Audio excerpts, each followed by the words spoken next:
Hi, welcome to my channel. My name's Chance, and today we're going to be doing something a little bit different. I've been playing Earthborne Rangers solo a bit now. I really want to do a review of this game. I want to get it in multiplayer before I get my review out, so hopefully in the next 1 to 2 months I'll be ready to do a full review of this game. But I am enjoying it a lot, so I decided, you know what, I'm just going to record one of my solo playthroughs.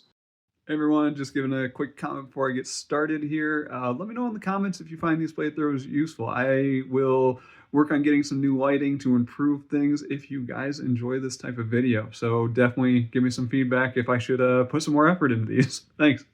Now, I will call out that I am on, I think, day 5. So uh, I'm not going to say there's like spoilers to Earthborne Rangers. There's nothing locked away in tuck boxes or anything like that. All the cards are available. But part of the game is the discovery aspect to it, like discovering what's in those path decks that you're going to be drawing from and seeing what comes out and seeing how cards interact with each other. That is part of the joy of this game. So if you don't want any spoilers, if you want to wait for this or wait to play this for yourself and kind of have all those discoveries for yourself, then yeah, I don't recommend watching this review. I don't think it's going to be a huge spoiler. I actually am excited to get a new campaign going with a friend, even though I've seen some of the story aspects already. I feel like the system is just engaging for me. Has been actually more addictive than I would have expected for a chill game. So overall, yeah, I am really enjoying this. But like I said, if you if you just don't want any of that sense of discovery lost with your playthrough of Earthborne Rangers, then yeah, feel free to tune away from this. Go and watch a review instead of a playthrough. Okay, with that being said, let's get started. And I actually started this one. Generally, if I was doing a playthrough, I would kind of start with the setup because I find the setup stuff pretty boring. But with this, I think one of the reasons I like getting this to the table is that setup, bringing the campaign back out is insanely easy. Like, I also have Oathsworn that I like playing solo, but that one just doesn't hit the table very often because the setup can be pretty time consuming. So it has a, has a bit more of a barrier to getting it out. So Earthborne Rangers kind of wins in my book for having a pretty easy setup for solo. So let's get the lid out of the way here and let's get my box out. So here is Earthborne Rangers, the big card box. We got the lore book here, or the story book. We got the rule book. We got the map, which we're going to come back to in a second here, including my campaign log. So, ooh, I'm actually on day 7. I was off on day 5. We'll come back to this guy as well. So let's move that map off to the side. Stewards of the Valley, I do have some expansions here, but I am not playing with any of the expansion content, so we can get rid of that. A pencil for my campaign log, of course. And now we're ready to pull out some cards. But first, I'm going to pull out all my tokens. I have some, I got the wooden upgrade tokens because I kind of anticipated liking this game. So I got those and I put them in some clear storage things to make this game, you know, easy to set up and easy to table. So let's just get all of those guys out. Okay, so now with that, the organization for this it's fantastic. Like, I absolutely love how this is organized. I have a bunch of the Ranger stuff, so I actually don't need any of the cards here. There's some Ranger stuff over here. This is some of the expansion stuff for Stewards of the Valley, so I actually don't need any of that. So I basically play out of these 2 card wells right here. Those are essentially the only cards that I've really needed so far in this campaign. So with that being said, let's just start pulling some stuff out. So I need my Ranger deck, and that is going to be this set right here.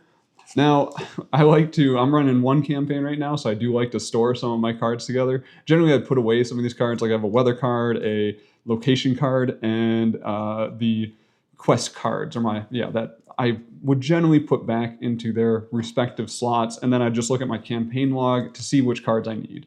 But when running one campaign, I find it easier just to put the setup for my next day in my or on top of my Ranger deck, so I can just pull these guys out and be ready to go.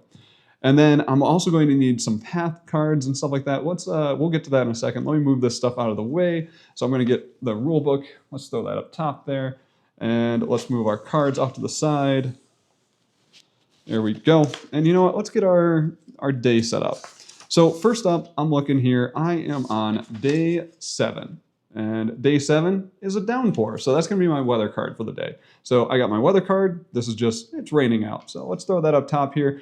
And then I have also, my current position was recorded as the Spire. and the path terrain that I went through was recorded as Lakeshore, and that's going to be important in a second here. So I'm going to be at the Spire. I have arrived at the Spire.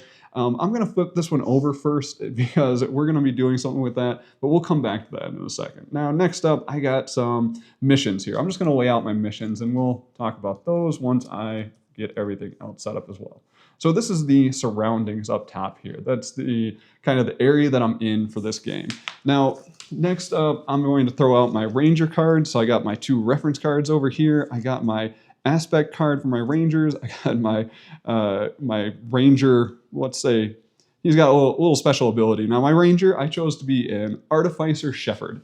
I kind of had the idea that he's going to be a, he's a shepherd. He's been wandering around a lot, but he has a lot of free time on his hands while managing his flock or his herd.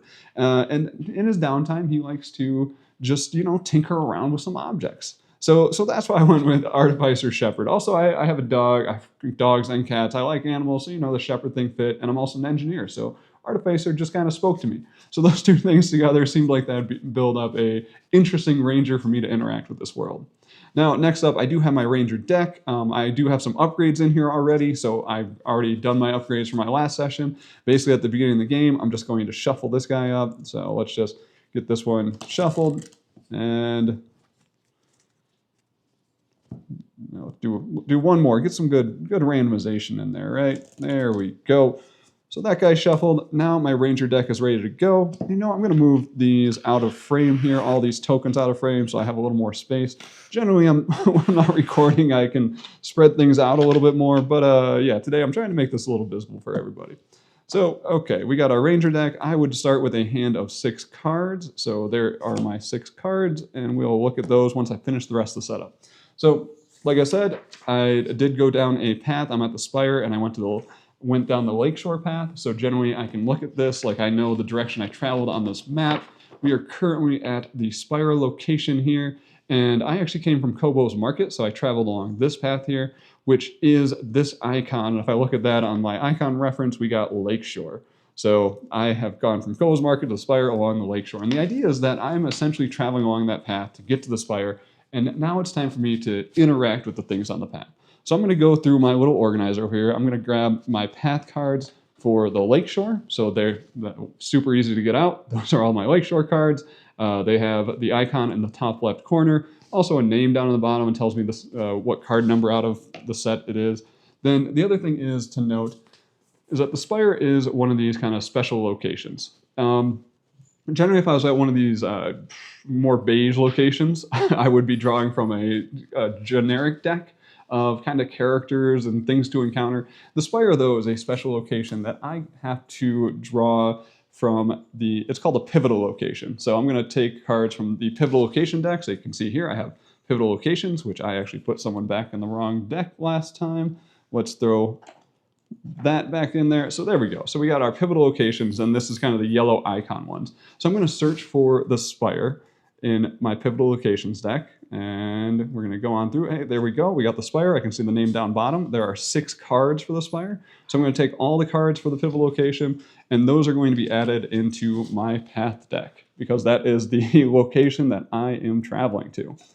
And then I just throw the rest of these back, toss these guys together, and I am going to shuffle up my path deck. Let's get that, and let's get this guy nice and randomized because I want to see as much as I can. And maybe one more good shuffle in there. I will mention the card quality here. This is not like the highest quality cards that you can get, but I do really appreciate the manufacturing in this game. I think it's really cool that the person tried to be, or the creator tried to be as let's say eco-conscious as possible. Everything in here is, I believe, compostable. So the cards don't have the plastic cores, which mean they're not as stiff as like a super nice deck of cards. But overall, I really like this aspect. Like, I will never sleeve this game because it doesn't. I feel like that'd be doing a disservice to the production of this game.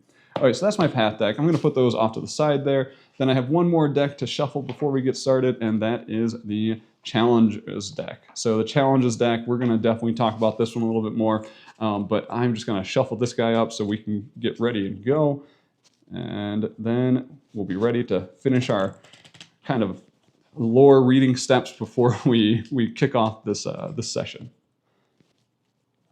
And Challenges deck is shuffled.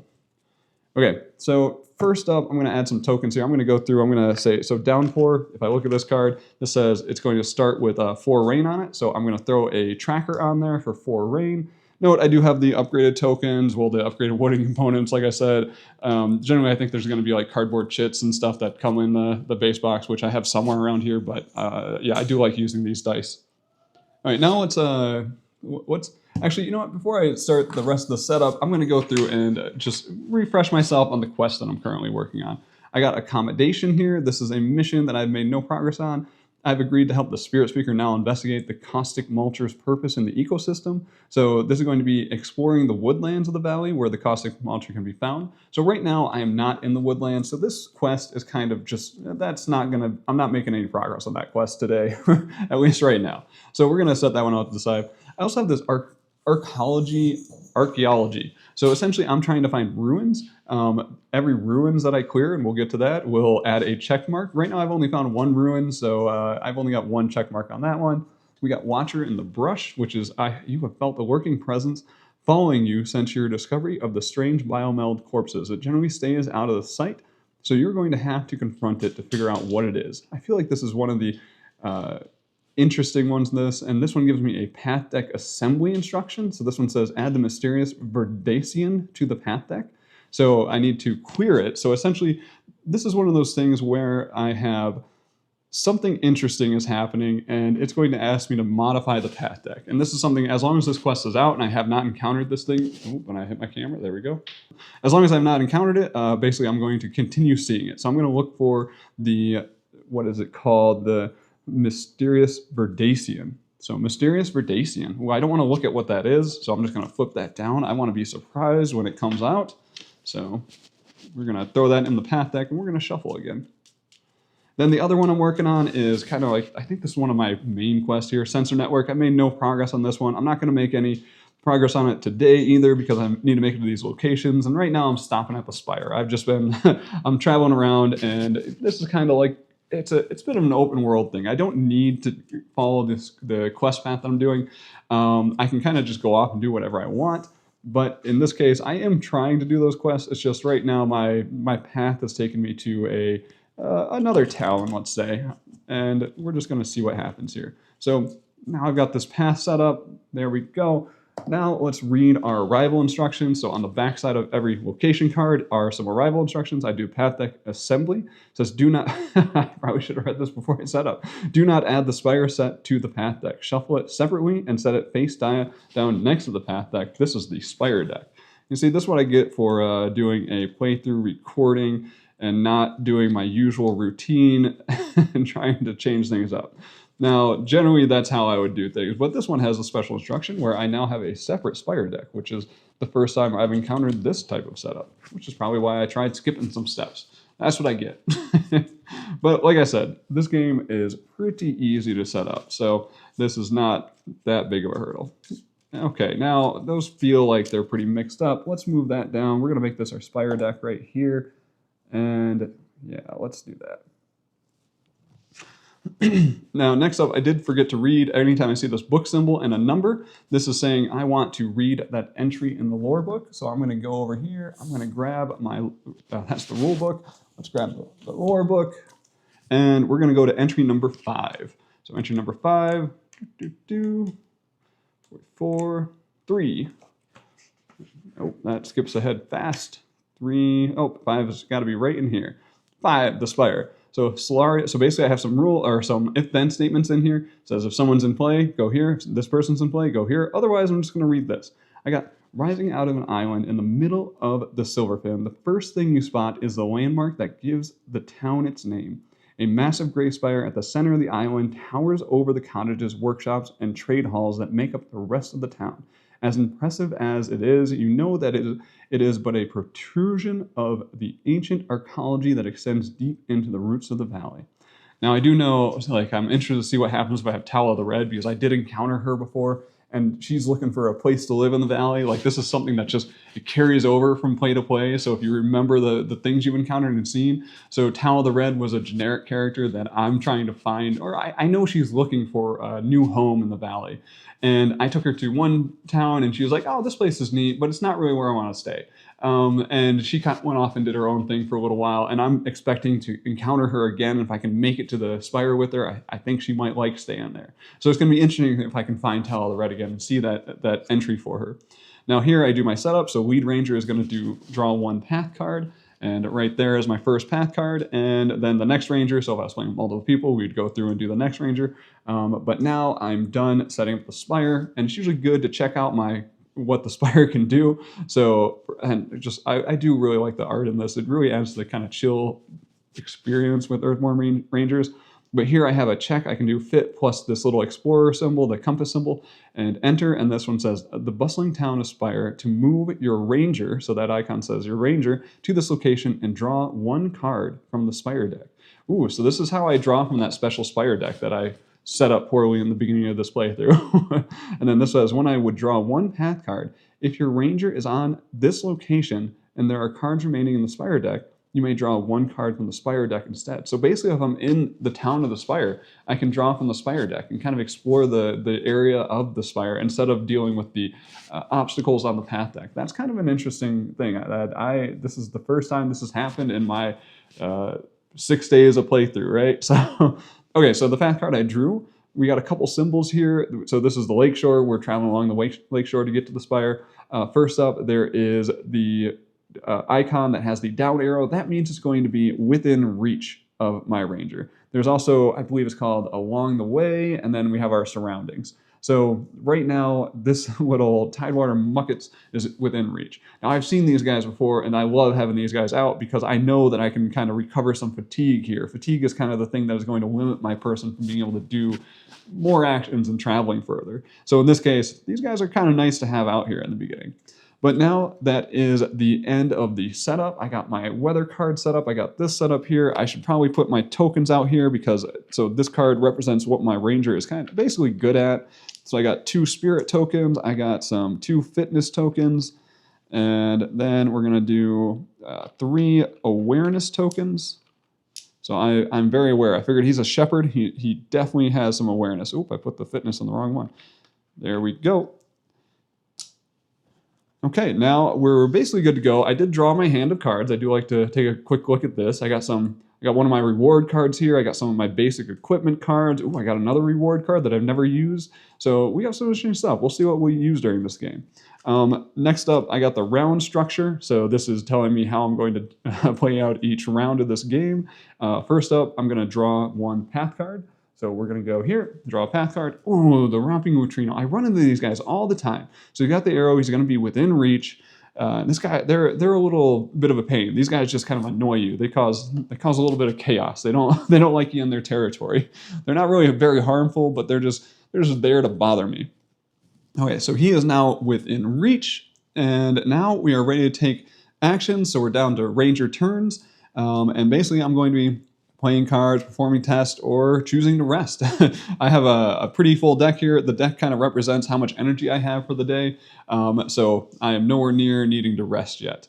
And now I'm going to look in here. So I got a few common tests that I can do, and these are just the things I can use to interact with basically anything. I can do a traverse. This is basically trying to travel over a location or something. Right now I don't have any locations out, so we're not going to do any of that. That could potentially allow me to make progress on the Spire, essentially traversing and trying to achieve this value in that top or that middle right section. I need to get that much progress on this location to be able to travel to the next location. So until I do that, I'm kind of stuck in the Spire. So I'd usually use my fitness test to get through that location. Then I have my Connect. Now Connect is something that allows me to kind of interact with beings and animals on the board. That allows me to try to reach that blue progress threshold. And we'll kind of get to querying that later, but then there's Focus to remember. This allows me to kind of scout my Ranger deck to draw cards that I need. Then Awareness, I can basically exhaust a being. So essentially, beings that are in my way are going to cause me some fatigue if I try to do something that's past them. Because essentially it's saying, like, if I want to interact with the spire right now, these two things are in the way. Tidewater Muckets, they don't cause any fatigue. They have a presence of 0, so I don't have to worry about those guys. They're not really going to cause me any issues. They're just out there. Romping Neutrino, though, has a presence of 1, and he's going to kind of cause a little bit of chaos for me if I try to go forward. And if I try to interact with this without doing anything to him, he's going to cause me some fatigue. So let's figure out, what do I want to do here? You know what? We're dealing with that Romping Neutrino. He just gets kind of annoying, so I kind of want to clear him out as soon as I can. But first, I'm going to get out some gear. So I'm going to spend 2 spirit. So that's going to be my 2 yellow here. And I'll just throw that off to the side. I'm going to put out my Camel Weave Cloak. This one says, use 1 charge when you would suffer 1 or more fatigue from a path card. I get to reduce it to 0. So I like having this out because I know that I can kind of help reduce my fatigue by using my Camel Weave Cloak to hide from the things that come out on the path. I also have Vaulting Rod. I have some Spider Gloves. I don't know if I want to put out all of this stuff yet. I would like to connect with this guy, but I just use that to, to do that. I have my gloves. I don't really have a good way to deal with the Romping Neutrino right now. Also, I forgot to mention he has Ambush. Ambush, whenever it comes out, it's going to cause fatigue equal to its presence. So I'm going to throw a fatigue card off to the right here. Oof, see, that's what I should have done in the beginning. So, okay. But, you know, solo game. You don't have to worry about the order of things too often. Okay, so next up, I can get out some more things. I do like getting out my infusion canteen, but I don't know what like resource I need yet, so I'm going to kind of leave that off to the side. Same thing with my Spider Pad gloves. I would like to potentially go up here and enter the spire because I would really like to figure out what's there. So you know what? Let's do that. Let's enter the spire. I'm going to play a card. So this is going to be a card that I'm using for the resources on the left. So all cards that I have are dual use. You can see that some of them will have text on bottom, and there'll be like gear that I can equip, or I can just spend the card for whatever that icon is. So here, this one doesn't have any gear or anything. This is just, I'm being bold. I'm taking some initiative. I got 2 compass symbols here. I have to do a fitness test. I'm going to spend 2 more. So this I'm doing it's a check. So this is a special check for the card. So I'm doing fitness plus compass. So I got 2 fitness plus 2 compasses, which gives me a total of a 4. So basically I need to have at least a 2 to be able to enter this location. And so I'm kind of overspending here, but you know, I want to be safe and make sure I get in there, because now I have to draw from the challenge deck to modify my fitness value. So I'm at a 4, I draw this, and I'm at a 0. It's a 0 modifier. So I did 4 total, which means, hey, look at that. I managed to achieve that. I get to take my little ranger token, and I'm going to throw that on the spire. I have managed to successfully enter the spire. I discard this card off to the side.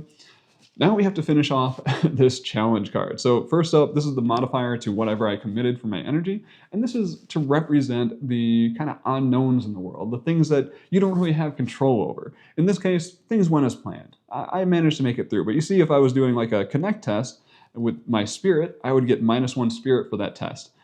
Something just happened that I just wasn't ready for. Maybe I was trying to connect with the Romping Neutrino, and maybe I moved my hand too fast and scared it away as I came in a little too fast to try to be friendly to it or whatever. So something happened that I wasn't ready for, and I feel like this is a cool aspect of the game, because this makes it less deterministic. Like, I know that these values are going to range from, I think, -2 to +1 or something. So I know the range I can do. So I know how much energy I need to commit to guarantee success. But I don't always want to commit all the energy I have or have it all available to me. And this just represents all those unknowns. And you know, if you've watched my channel, you know that I recently fell off my bike and broke my collarbone. And this is one of those things where I've biked in my neighborhood for years now, and I've never had an issue. And that one time I just hit this patch of gravel and went flying off my bike, and that just happened. And this challenge deck kind of represents that, where, yeah, you can try to have as much control as you want, but there's no guarantee of things going the way that you expect them to. So I appreciate this challenge deck to kind of modify your interactions with the world. Next up, I got to process this challenge symbol. So I'm going to look out there. I'm going to start at my surroundings, see if anything has this symbol. Nothing has it, so I'm going to move on. I'm going to move down to my along the way. Nothing has it there. Note that I almost forgot my fatigue again. So I went past this guy without interacting with him. He's going to cause me fatigue because he kind of harried me along the way and kind of caused some issues for me while I was making it to the spire. So he's going to fatigue me for his presence again, and I'm going to take one more fatigue. Note, I could, you know what, let's just spend a charge here. I'm going to spend one charge for my camel weave cloak to prevent that fatigue from happening. So this, he doesn't tire me out. I hide with my camel weave cloak. He doesn't see me along the path. Next up, I'm moving down here. I'm going to see, let's see, I got this one here. This says, if there are other active romping neutrinos, exhaust each of them, and this being suffer one injury. So basically, if there was more than one of these guys out, they would have teamed up and kind of done some damage to me. They would have done a little more than just get in the way. So good thing I don't have another romping neutrino out right now. So we're good. So now I got to here. I got my ranger on this location. I get to draw a card from the Spire deck. Let's see what we got.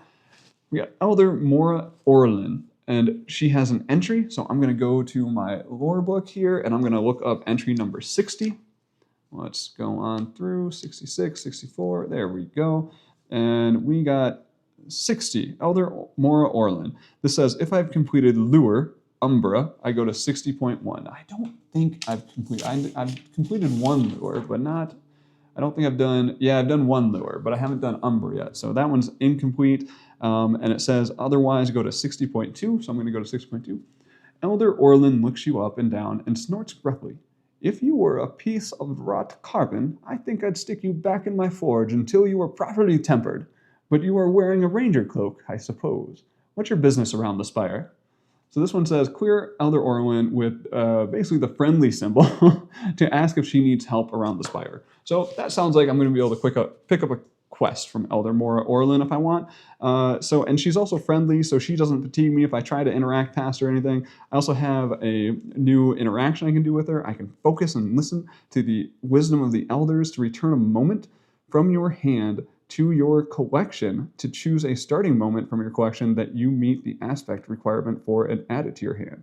This alteration to your deck is permanent. Oh, she can actually alter my deck. That's really cool. So she can actually do a permanent alteration to my deck. I don't think I need it right now, so I think I'm going to pass on that. I do want to try to connect with her, though. So I'm kind of running low on resources here. I don't really have anything else I can play out. I could play out my Infusion Canteen, but I think I'm going to wait on that. I can't interact with these guys right now. I don't want to modify my deck, so we're going to move on, and I'm just going to say we're moving to a rest, basically. Now, I could travel if I've met the threshold requirement for that, but we skip over that and we just do the refresh. So I'd ready all my cards. I'm going to take back my energy here. For my other stuff, I'm going to draw one card from my Ranger deck. So, I got Riri the Spirit Hawk. That's going to be a good one. Then we're done with that. We move back up to the top of the round, which means drawing a path card. So remember, I am on this location that says when I would draw one path card. If my Ranger is on location, I can draw from the Spire deck instead of the Path deck. So I am going to draw from the Spire deck. I want to see what else is out there. Woohoo, we got a cool looking person here. This is going to be Dace, Ambitious Shaper. Ooh, Shapers are interesting in the world. They're kind of like almost like magicians in a way, and they manipulate the environment, which is kind of cool. That's one of the classes I could have chosen, but yeah, so this is going to be Dace, and that's going to be entry number 59. Let's read 59. Let's see, 59, there it is. Oh, one more. So we got Dace. This says, if you were on Remove the Reclaimers, go to, nope, I'm not there. If I've seen a person fly, I would go there. Have I seen a person fly? So I have these notable events that's happened. So those are kind of like the key phrases. And I have not seen a person fly yet, so I don't get to do that one. So I'm going to 59.3. As you move along the path, you see a woman in signature resplendent attire of a shaper, running along the trail, skipping with her arms outstretched. Every few steps, she leaps as high into the air as she can. You call out to her, and she almost falls on her face. She straightens up, face flushed with embarrassment. What is it? You ask her what she's doing, and she glares at you. I'm trying not to fall on my face. Isn't it obvious? Okay. She seems like an interesting character, so we're going to add her off to the side with Elder Mora Orlin. I can also do Awareness Ride 2. Ride the Wind to perform another test after this one. When you perform that test, dodge all path cards. If you fall Fail either test, suffer an injury. Ooh, so injuries are bad because I can only get 3 of them before I have to rest for the entire session. So that's a unique card right there. Okay, so let's see what I want to do here. I kind of want to see what Elder Mora Orlin has. I like listening to my elders, so I feel like I want to I want to connect with her. So I'm going to do one of my common tests. I'm going to do a connect. This is going to be spirit that I'm going to commit. So I'm going to commit spirit, plus I can commit any of my heart symbols from my cards. And right now I am not doing great with heart symbols. So we're just going to see how we do with a connect of 2. Let's draw my challenge card. I got a +1. Ooh, she likes me. Okay, so so my conversation skills are a little better than I expected. I learned my social skills are not terrible. Okay, so I managed to connect with her. I got a total of 3 energy committed with that +1. I am going to add progress of 3, so I got my little progress blue success dice. That's going to go on Elder Mora Orlin. And she is going to clear. So because I have met the threshold for the blue, which is what I was adding progress for, note there's also the harm threshold. The harm isn't really their health. It's just kind of like you've annoyed the person or the creature enough that they've gone away. Luckily, I was not annoying to her. So I managed to clear. I'm going to throw that die back. And now I get to go and read entry 60 and see what happens when I clear her. And this is probably going to be me gaining my quest. So clear. If you are on or have completed Lure Umbra, I have not. Okay, so I'm going to 60.4. This is going to be more Glyza Skyward. Spyro is a big place. Plenty of people need help, but right now I'm most worried about that giant raptor Umbra. The blighter may fly all over the valley, but she likes perching at the top of the spire, then swooping down to snatch up her prey. Last year it was old Harley Jepson. I don't want to see that happen again. Rangers choose. I can agree to help, or I can say not today and I soothe some fatigue. This is always kind of an option when you're taking on a quest. You can be like, I got too much stuff going on. Sorry, lady, can't help you. You know what? I like taking on all these side quests that I can, so I am going to agree to help. And this is going to be, I get to gain the quest Lure Umbra. So this one has, so Lure is kind of like a generic quest type, and then Umbra is going to be the thing that I attach to that generic quest. So basically, a reminder, I search the valley set for Umbra, attach her face down to the mission card. You may choose this option only if you don't have another Lure or Confront mission. So I'm going to go through, I'm going to search in my missions, and we're going to find Lure. I got Helping Hand, search, Lure. There's a Lure deck, Lure mission, and we are going to then search through the Valley deck, which is going to be my generic Path Cards Valley. And we're going to see if we can find Umbra in here. Umbra, there we go. And let's put Umbra down here.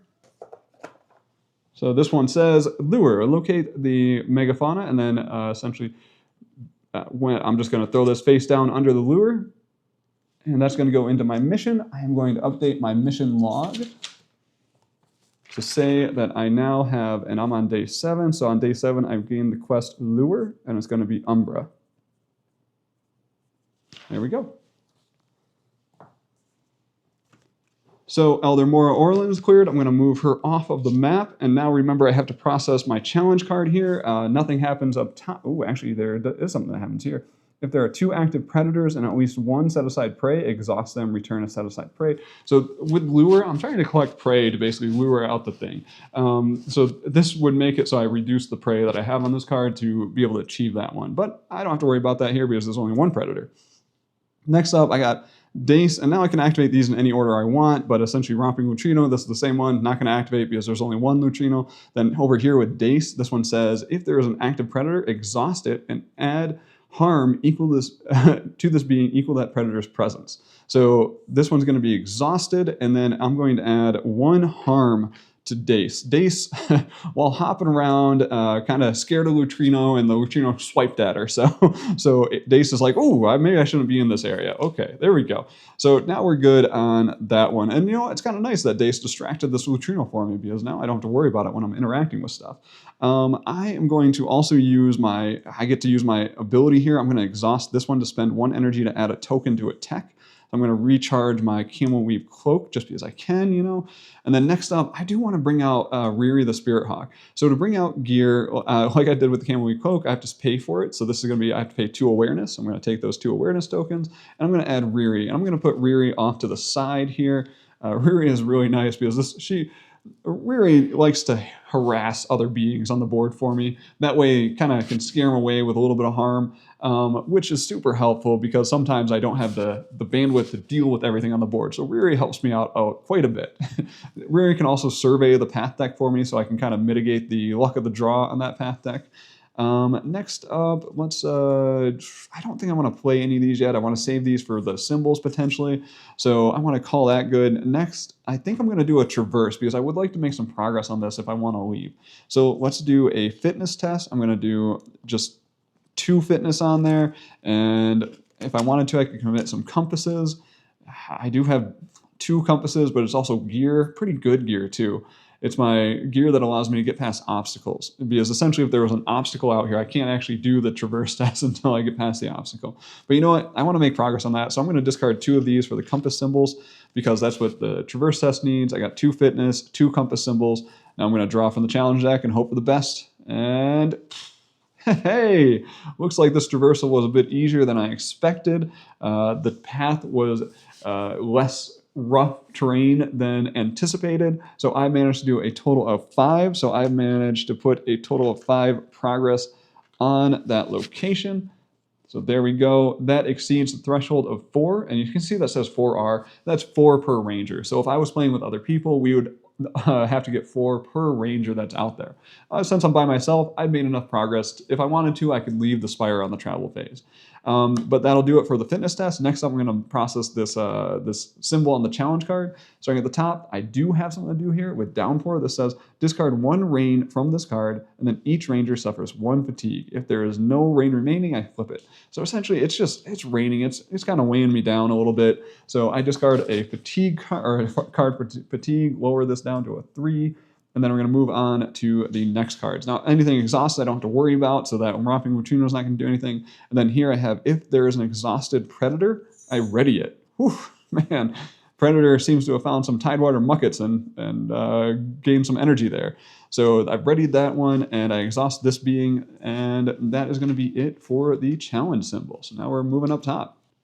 Also, I should probably mention that this guy had something. If this mission is attached, so it's not attached to anything, so I don't have to worry about that. Okay, good deal. I just wanted to make sure I didn't miss anything for the playthrough here. Okay, so I have now made progress on that. I'm running low on cards, I'm running low on energy, so there's not really a whole lot of other things for me to do. I could use Riri, so I think I will. So exhaust it, and I get to add 1 harm to a being in the same area. So this is the same area. That means I'm going to add 1 harm to this Romping Neutrino. It's getting a little annoying. I'm going to have Riri go and like bother it a little bit, try and scare it away. Okay, so now I'm going to refresh. So I'm going to unexhaust all cards. I'm going to draw 1 card from the Ranger deck. I'm going to refresh my energy. There we go. Oh, I got my intention translator. I do like the intention translator. That allows me to do better on my connect test, so to clear out these beings. All right, now we are at the top of the round. I'm going to draw a path card. I'm here. I could draw another one from the Spire deck if I wanted. You know, I'm going to leave the Spire deck alone for now. I want to draw some cards from, because I would like to interact with Dace. So let's draw a card from here. Oh, we got the Mysterious Verdacian is on this path. This is a weird-looking creature here I get to go to. So that's going to be within reach. No ambush or anything, but I am going to go and read the entry for this guy on 90. This is unique. I've never... That is one of the creatures of the land left over from before the time of these people. Okay, so let's go to 90. We've got Mysterious Verdacian, enters play. I go to 90.1. The trail leads over a small rise, and you find yourself looking down into a clearing. In the center, maybe 50 meters away, you can see a reclaimer. Strangely, it's standing perfectly still. Then you see something moving alongside it. What you thought was a large flowering weed appears to be some sort of being. As you watch, it runs an appendage lightly along the reclaimer's back, and you see small white flowers sprout from its spine. You take a single step, and even that slight movement causes the being's head to turn in your direction. You're going to have to approach very cautiously if you don't want to scare it off. So clear the Verdacian with the nice progress symbol. to silently observe its behavior.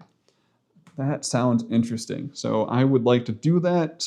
Oh yeah, and I'm at the top of the round, which is really good. So I got all my energy. I could, and this is a being, so I can do a connect test with it, which means I'm going to spend 1 focus to get out a new gear, which is going to be my intention translator, which comes out with 3 charges on it. So that's that. When I use that, I can exhaust this to use a charge to basically commit an extra effort on a connect test, which is what I'm about to do. So that works out great. I have no hearts in my hand, so no good there. I'm going to spend 2 energy, and I'm going to discard and charge from this. I'll tap that guy. So I'm basically committing 3 to try to do a connect on this. I need to get to 5, so it's going to be a little while. So let's see what I got on my challenge card, and go. Oh, I did not do very well. I don't understand this creature, so connecting with it is a little more challenging than I would have expected. It is not like the other life that I've dealt with in this game, so, I got -1 on my spirit. So I only connected for 2. Now, I still get to put progress on this, but it will not clear yet. I got to get to 5 to clear that one. So that's the connect, and now I'm moving on to process the symbol. I don't do this one. I don't have 2 active predators yet, only 1 predator. I go down here. If there's an active predator, I exhaust it. So I'm going to exhaust the romping latrino, and I am going to add a harm to this one. Dace is really getting harried by this romping latrino. It's causing all sorts of problems. And I have this, if there's an active prey, I exhaust it. So there's prey right here, and then add harm to this being equal that prey is present. So unfortunately, this prey only has 0, so I don't have to worry about the Tidewater Muckets harming the mysterious Verdacian. Okay, so that was my attempt at a connect. Did not go as planned. Then, I'm going to use Riri over here. I'm going to tap or exhaust Riri to do a harm to the Romping Latrino, which brings that up to a 2, which is enough to clear this guy out. I would really like... I'm trying to help out Dace. Dace is just being a bit of a klutz, if you ask me. So there we go. We got that cleared out there. Now I can hopefully interact with Dace over here on a future turn. But I am kind of out of cards, out of interesting things to do. So I think we're just going to rest it so I can try to do another connect test on this. So I'm going to refresh my energy. I'm going to unexhaust all these cards. And then I'm going to draw a card from the Ranger deck. Another Infusion Canteen. I did not need that. Now I'm done with my rest up. We are back at the top of the round. Draw from the Path deck. You know what? I don't want to get any more enemies out because I'm dealing with the Mysterious Verdacian, and I'm over here, so I'm going to be able to draw a card from the Spire deck. Now, no, there are some things that are kind of order of interactions, kind of interesting, because like right now I'm technically at the Spire, but I'm also interacting with stuff on the path. So it's kind of like you gotta work this narrative in your own mind. And I found that when I was playing it on day 3, like I kind of ran into that where it's kind of like, oh wow, things are kind of happening in a weird order where I'm interacting with a person, but then something bad's happening on the path, and you kind of have to weave that narrative yourself to make this work. So that's kind of what I'm doing here. Let's say that I kind of found these guys as maybe I'm doing romps around the town and going out and about, and I found this clearing, and I'm like, ooh, what's that? So, okay, next up, I'm going to see the Carbon Forge. So this is going to be the machine. Oh, that's interesting. So I got I can do a fabricate test here. So focus plus this symbol for fabricate. A new item to return a gear from your hand or discard to your collection to choose a starting gear from your collection that you meet the aspect requirement for and put it into play. Spire is interesting. It sounds like in the Spire I can do a lot of deck manipulation. So if I want to gain some new skills or gear, it sounds like I should go to the Spire. Also, this is along the way. First time we've seen the up arrow, so that is going to go here. Note that there's no interaction here, but I do have an entry to read, 56. Note that there was probably a little more reading in this playthrough than I usually would have because, well, I would say this is one of those pivotal locations. So I am interacting with more of the text than I usually would if I was out and about in some of those non-pivotal locations. So I'm going to go to 56, and we're going to see what the Carbon Forge is. Even outside the compound, you hear the muted roar of the Carbon Forge and smell the sharp tang of ozone. Once beyond the wall, you can see the squat bulbous shape of the forge itself, a gray kiln larger than 3 wagons.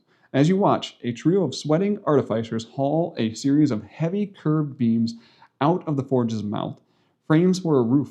Another rushes forward to shovel graphite shards into a small hatch on the side. Blue sparks flicker within, and your hair stands on end as the forge begins to reform the graphite into nano-assembled carbon items.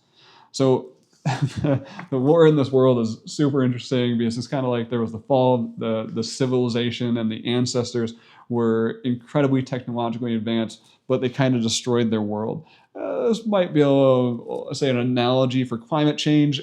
So that's kind of what's happening here. And now they're rebuilding this world, but they're living it differently. But they do have access to kind of some of this technology from the ancestors. So it's interesting that they have kind of this high-tech stuff coupled with this interest in keeping nature preserved and healthy. Okay, so now we're done with that. I am going to be drawing well, that was my path card, so I'm back up to the top of the round. I can do my interactions. I really want to interact with the mysterious Verdacian. So we're going to do another connect test. I'm going to commit my 2 spirit plus my 1 charge from here to tap that. And we're going to see how did I do on this one. Let's draw from the challenge deck.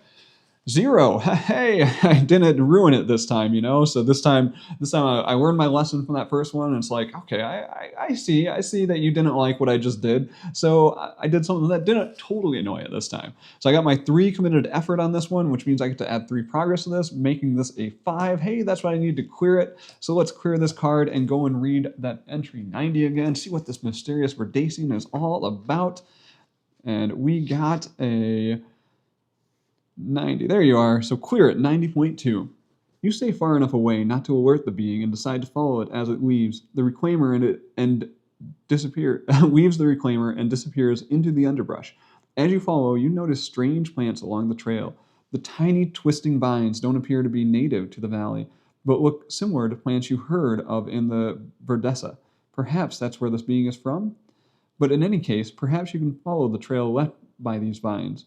Complete Watcher in the Brush mission. Hey, that's the one I had here.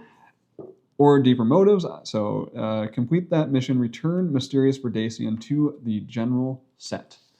Okay, so Mysterious Verdacian has been cleared. That is going to go back to the general path set, which is going to go path cards the valley. Oh, no, path cards general. Sorry, there we go. And then I'm going to do... I forgot to enter this in on my quest log. So I had on 7, I got Mysterious Verdacian. Verdacian.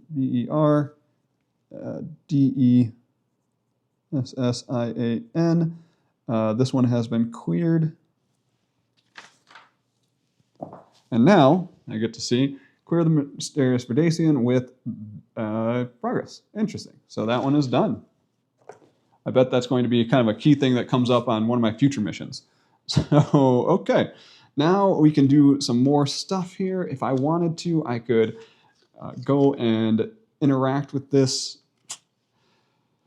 You know what? I don't think there's a whole lot else I want to do in this area. So the spire is not really where I need to be. I really want to go out and find some more ruins. I want to do this lure quest. I could get some prey for that lure quest.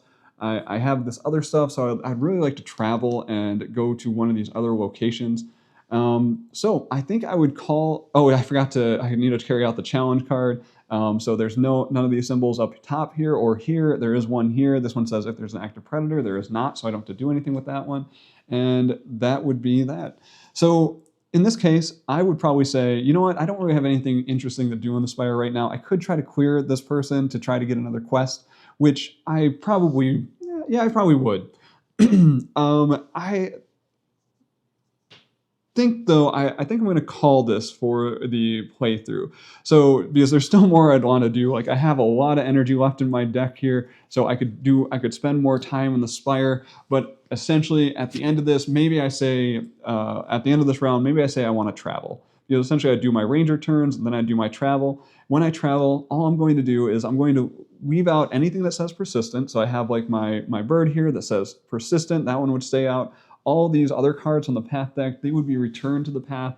I would return the spire location to the deck, and then I would go to my map and I would say, okay, I'm at the spire. Where can I go from the spire? Now, I would probably look at my quest. The one I'm trying to work on is really sensor network. I know I'm trying to go to the plummet, the high basin, and mound of the navigator. So I can see that if I go south, I got Watcher's Rock, Alluvial, Archers, Frowning Gate, the Green Bridge. I am looking for, so the plummet I have over to the left here. So I might want to work out over that way. I got the High Basin somewhere. That one's over to the right. I'm kind of going in that direction, so I might be going to the High Basin. That would allow me to go through the branch too, which would be another pivotal location. Then I have Mound of the Navigator, which is going to be that one. I don't have any clue. Mound of the Navigator. Watcher's Rock. There it is. Mound of the Navigator is south. Ooh, that'd be interesting. I could do a loop. I could go down through Greenbar Knoll, go down to Stoneweaver Bridge, and then Mound of the Navigator, and then loop back up and see more of the world. That is probably going to be the path I go. And also I get to see some forest. I believe I had some exploring the forest stuff going on in here. So yeah, I would go through Greenbar Knoll.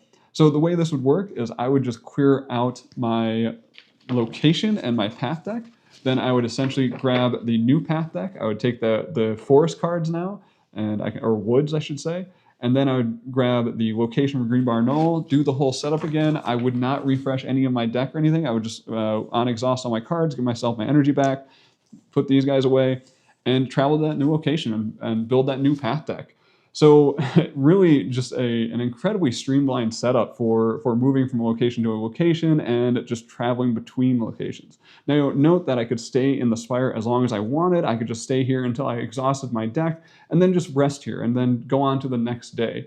But yeah, I would say if you wanted to do more interaction, it's very open world. You can kind of just continue working through these decks until you're like, I've seen enough, and then move on, which I really enjoy. I like these connects. I love these challenge cards with the way that the world comes alive with those symbols underneath. Basically, the more path cards you have out here, the more things happen, the more things interact with each other. Like, there's going to be a predator in here that'll probably start eating the Tidewater muckets, so then I can't use them to refresh my fatigue, and I'm kind of competing with the other animals in the area for the resources. So there's just a lot of interesting things happen, and I enjoy doing those interactions, watching the world kind of come alive during this game, and trying to do those checks, and then, of course, learning more about this world through that lore book. I think Earthborne Rangers is just a really well-done game that I'm having a better time with it than I thought I would. And it's a very chill game. I like playing this in the morning. I like having my cup of coffee and sitting at the table and just watching these cards come out and reading and seeing what happens for the day. So that's going to do it for my playthrough for today. I'm not going to clean this up because I think I want to continue staying in the Spire because, like I said, I have a lot of energy. It'd be kind of a waste to end my day here because there's so much more I can do. But this playthrough is already probably getting a little long. Maybe you guys want to see more. Let me know in the comments below if you want to see another playthrough of this because I'd be more than happy to record. Because I had a good time with this, and talking aloud during this makes it a little more interesting. I have to be a little more on my toes with creating these story moments for when I pull these challenge cards and something negative happens. Let me know if you got some value out of this. Let me know if you played Earthborne Rangers and if you've connected with it like I have. I'd be interested to hear from people that may not be getting into the theme as much as I am. But yeah, thank you for watching. Thank you for spending your time with me. And I'm sorry that I only had one camera set up, so you weren't able to see my beautiful face in this video. But I'll talk to you next time.